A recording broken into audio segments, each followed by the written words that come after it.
کسی کی زندگی سے خود نکل جانا اور بات ہے، لیکن اپنی جگہ کو بڑی آسانی سے پر ہوتے دیکھنا اور بات ہے۔ کسی سے نفرت ہو تو بھی تکلیف ہوتی ہے، اور وہ شخص جو اپنی زندگی میں آپ کا نعم البدل لا رہا ہو، وہ آپ کی پہلی اور آخری محبت ہو، تو پھر صرف تکلیف نہیں ہوتی، انسان سولی پہ لٹک جاتا ہے، نہ بھول سکتا ہے نہ نظر انداز کر سکتا ہے۔ صبر کرنا تو ناممکنات میں سے ہوتا ہے۔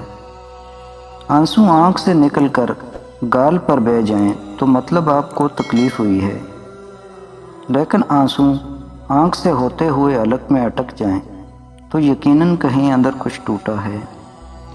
جہاں آپ کے آنسو بھی اثر انداز نہ ہوں تو وہاں سمجھ جائیں کہ یا تو سامنے والا مر چکا ہے، اور اگر وہ زندہ ہے تو سمجھ جائیں اس کی نظر میں آپ مر چکے ہیں۔